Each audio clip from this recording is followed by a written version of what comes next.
There's that common statement out there that if you don't want to go for an electric car, go for a hybrid instead. But did you know that there are different types of hybrid out there, from a mild hybrid to a plug-in hybrid and even high-performance hybrids and self-charging hybrids, which I'll cover in a future video. But here's the thing. These two here, this one is a mild hybrid and this one is a plug-in hybrid. What are the differences between them? Well, I'm going to cover the differences in this video in quite a lot of detail.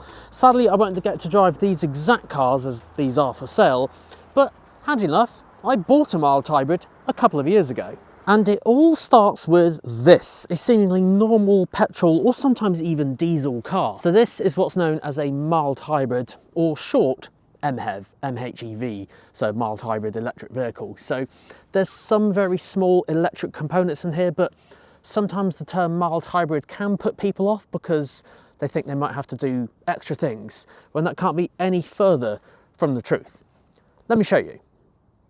Now, the whole concept of mild hybrid is purely to assist the engine. Now, there are some internal components which do a few things, but the beauty about mild hybrid tech is that it just works. You don't need to do anything. So look here, as I slow down for these traffic lights, the engine's just turned off there as you come to a stop. So it's a bit like start-stop technology where the engine cuts off at traffic lights, but this just does it kind of a little bit further back. I will demonstrate this in a minute by changing the mode as well. But that's it in its purest and most simplistic form. It just turns on and off automatically just to save fuel. And of course reduce your emissions.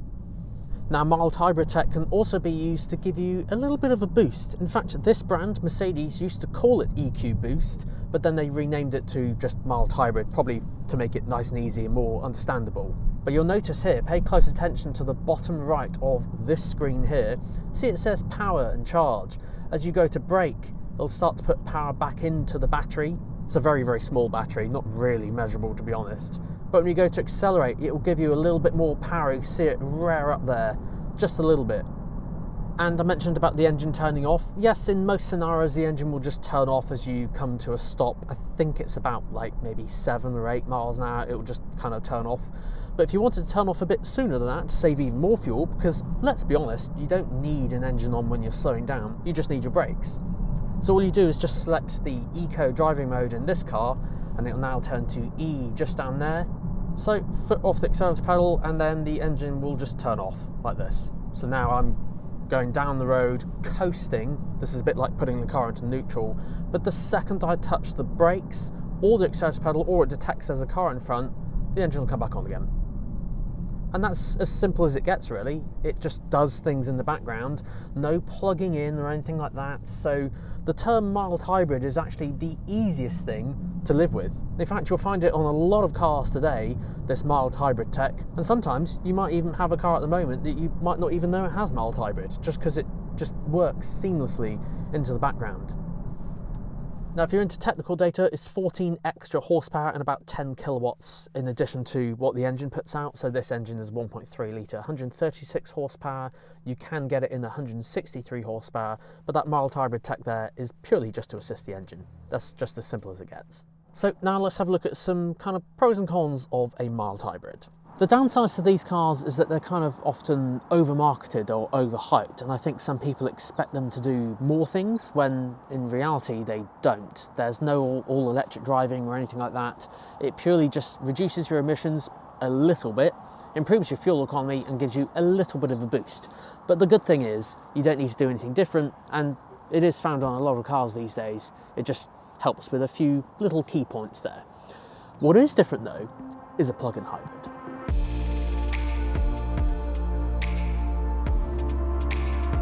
Now, a plug-in hybrid is slightly different. These are known as PHEVs for short, so plug-in hybrid electric vehicle.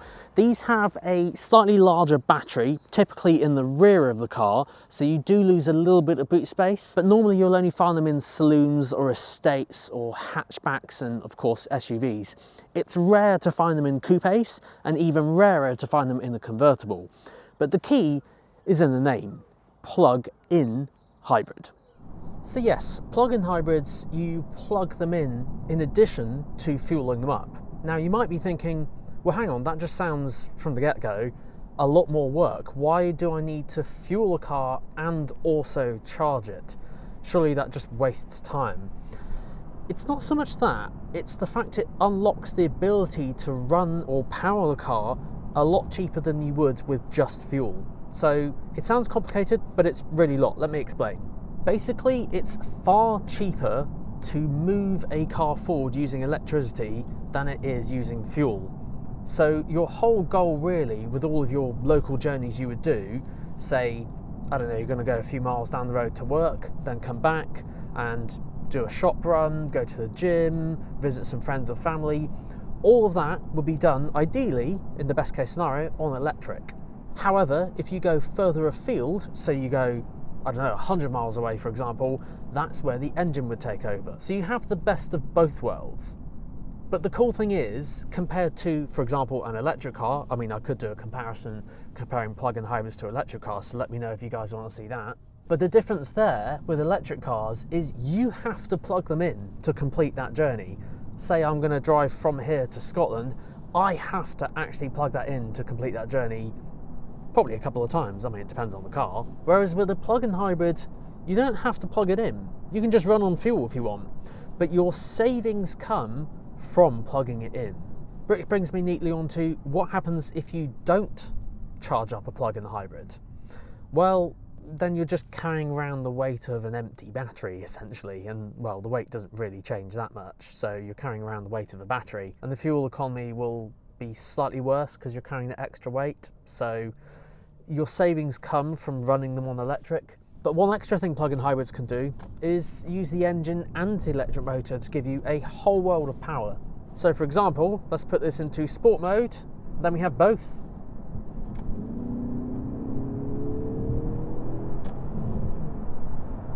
There we go. So a lot more powerful than a mild hybrid. You have a little bit of a larger battery in the back, but you do unlock the ability to charge the car at potentially cheaper rates. Just like fuel, you'll want to shop around and get the cheapest charge rate. So again, ideally, you'll want to be able to park it at home and charge it while you sleep at night. That's like the best case scenario.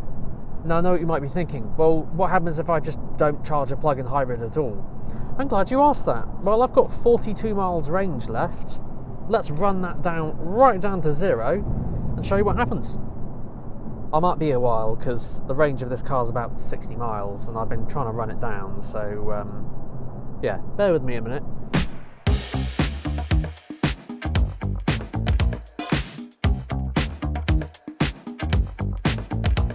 Right guys, we're into the single digits now. 7 miles remaining, not long to go.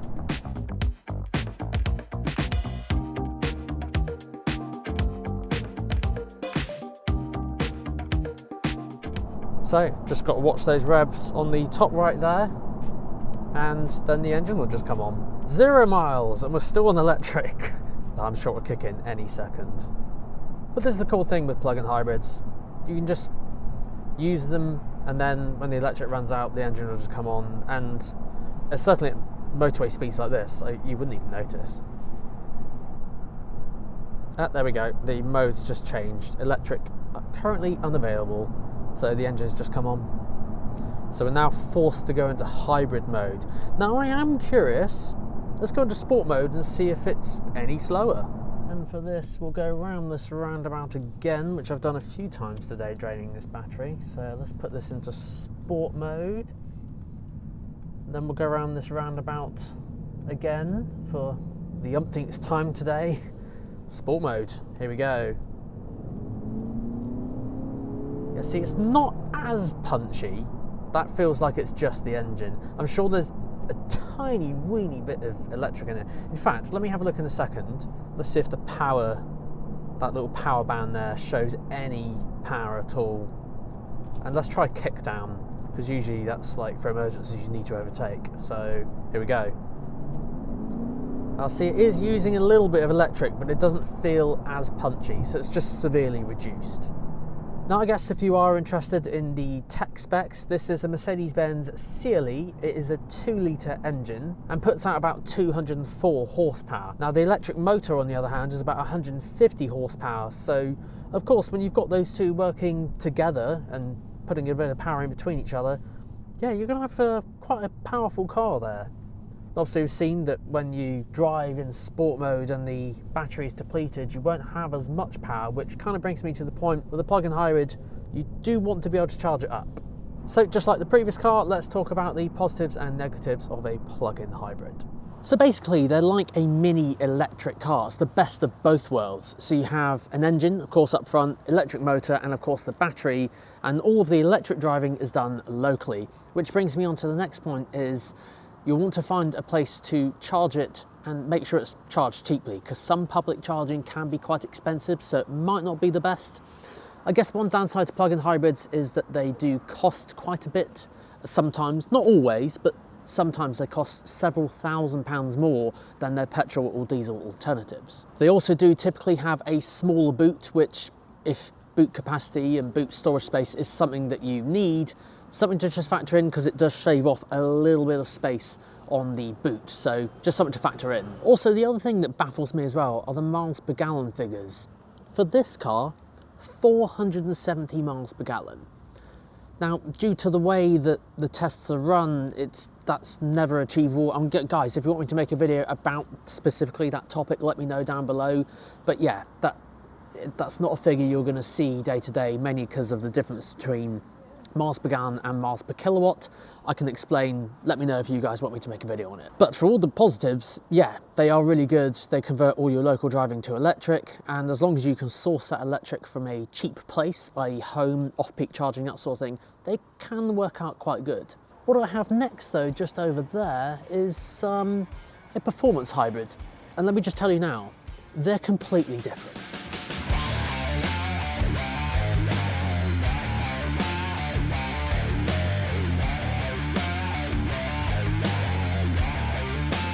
Then we get onto something like this. This is, for example, a Mercedes-AMG C63 SE Performance, and the range is under 10 miles. Yeah, I know. Don't worry, we'll get to that. But it makes up for it in other areas. So this is purely focused on performance and acceleration, pretty much use on a track. It is what I describe as a weapon. In fact, Mercedes did actually throw me around in a track in one with a professional driver.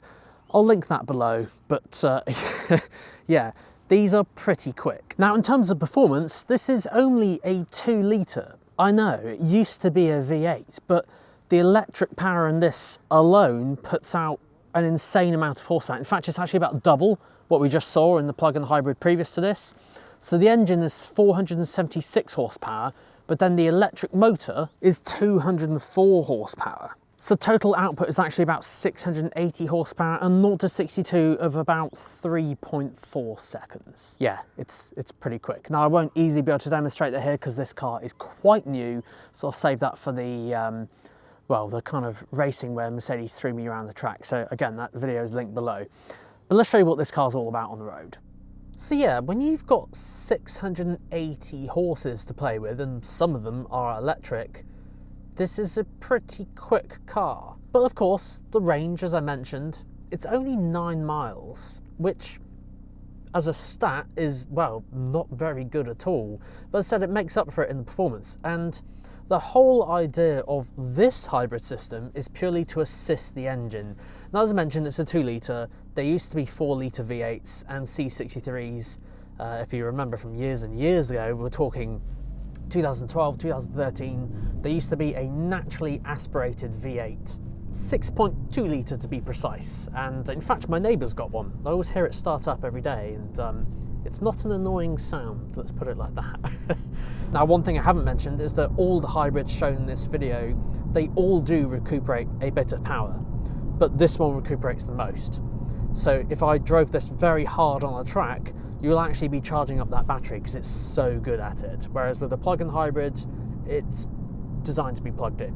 And you can actually plug this one in as well. It's just this is more on the performance side of things. Now, it would be rude not to do a little bit of a pull with this one because, well, it'd just be rude not to. But I do have to respect that this car is fairly new, so I think I'll control the gears manually for this. I'll just set the limiter to 70.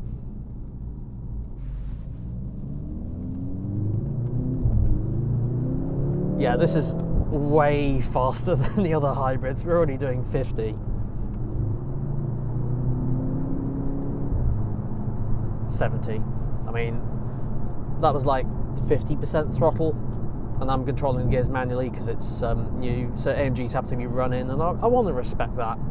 So although this is technically a plug-in hybrid, it's a different type of plug-in hybrid. However, just like the last two hybrids, we need to run through the positives and negatives of a hybrid like this. The downside of hybrids like these is the price. They are very, very expensive. They start from about £100,000 and kind of go up from there. So yeah, they are on the more expensive side. In fact, recently I checked out the SL63 SE, and that's £196,000. I guess that's what happens when you combine convertible with AMG V8, of course, and hybrid tech, the same tech that's in this, and put them all into one package.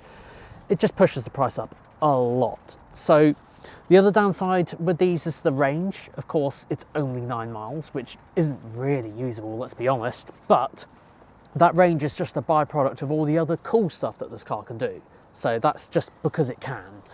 Its main focus, as I said, is all the track focus tech and high performance electric coupled with the engine.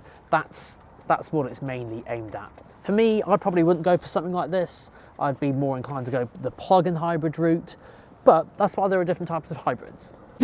Now, on top of these hybrids, there is also a thing called a self-charging hybrid. So Mercedes did actually make, or kind of venture into this, must have been 2015, 2016, around about that time. For anyone who's watching who had one of those, it was called a C300H. You'll have to let me know how you got on with it. But basically it improved your fuel economy by like 10 or 15 mpg, but there was no plug-in element or anything like that. It was literally just a self-charging hybrid, which is pretty cool. Allowed you to run on electric for little bursts. I don't know if it even went up to a mile, but that's the thing with self-charging hybrids. They don't run on as far as like a plug-in hybrid can do, for example. But one thing that is going to be happening very, very soon, Mercedes are venturing back into that.